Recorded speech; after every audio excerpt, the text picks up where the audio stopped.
En fait, la maraude, on s'est dit que le politique c'est bien, mais le politique c'est d'abord le social avant tout.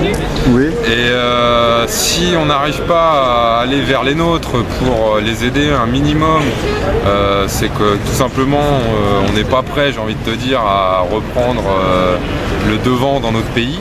Donc la première chose déjà, c'est d'aller au contact de la misère, de voir vraiment, de la toucher quelque part, de la sentir. Et ensuite ça forme autant les camarades que ça aide ceux qui sont dans la rue, parce que ça les forme à aller vers les gens, à mettre les mains dans la merde et à avoir un état d'esprit un peu plus loyal et j'ai envie de te dire bon. Donc c'est essentiellement à cause de ça qu'on fait des maraudes, c'est pour les nôtres et aussi pour nous en tant que formation, que ce soit dans la vie de tous les jours ou même intellectuelle. Voilà, ça vous permet d'être politiquement en face des réalités Exactement, et d'avoir une emprise sur la réalité. Voilà, c'est ça. C'est vraiment... c'est dur, hein. Tu sais, tu rentres chez toi le soir, faut pas croire, on a fait le devoir accompli. Non, c'est-à-dire, on se dit plutôt, il nous reste du taf, quoi. Il y a un travail énorme à faire, parce qu'on voit qu'on accueille plein de gens autour de nous qui sont même pas français, qui ont plus d'aide que certains Français qui vivent dans la rue. Et non seulement ça crée grandement de l'injustice, mais ça motive aussi pour faire quelque chose d'encore plus grand, quoi. C'est donc rejoignez les rangs, venez apprendre, vous n'êtes même pas obligatoirement obligé de faire partie de l'ADN pour pouvoir nous rejoindre, faire des maraudes avec nous. Voilà, venez, regardez, apprenez et ensuite on discute. Voilà ça.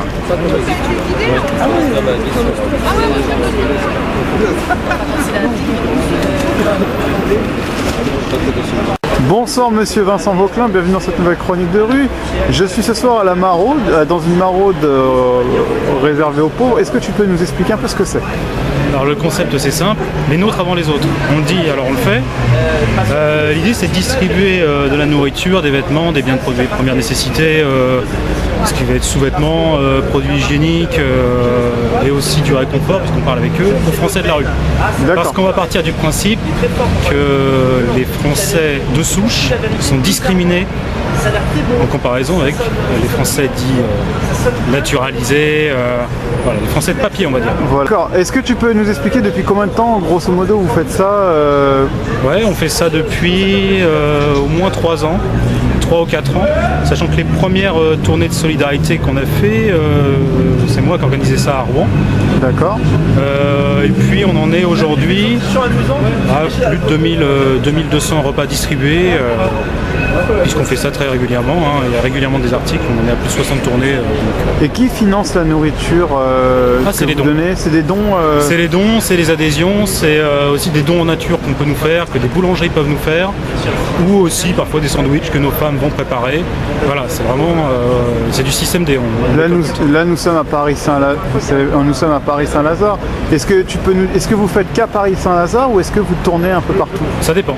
Ça dépend. C'est vrai qu'on fait souvent à Saint-Lazare tout ce qui est quartier Saint-Lazare Opéra, mais on peut le faire ailleurs.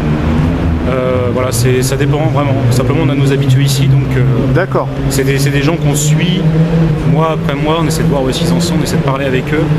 Alors, est-ce qu'éventuellement il y a une possibilité de réinsertion, comme on dit? Voilà, donc on a nos habitudes avec eux. Et vous avez déjà eu des problèmes Jamais.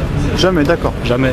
Il arrive qu'il y ait certains SDF, notamment étrangers, alcoolisés, qui vont être véhéments, qui vont être parfois violents, etc. Mais bon, ça c'est les risques de ce genre d'activité. Et puis il ne se passe rien parce qu'on est nombreux et puis voilà. Alors, es-tu étonné du fait que les médias sont pas, comme tu sais, les médias sont particulièrement passionnés par ce que fait l'extrême droite, surtout quand il y a un moindre faux pas. Comment ça se fait que les médias n'ont jamais relayé cette information-là des nations qui s'occupent des pauvres? Parce que ça les fait bugger. Parce que pour eux, dans le logiciel gauchiste qui les anime, l'extrême droite est au service du capital.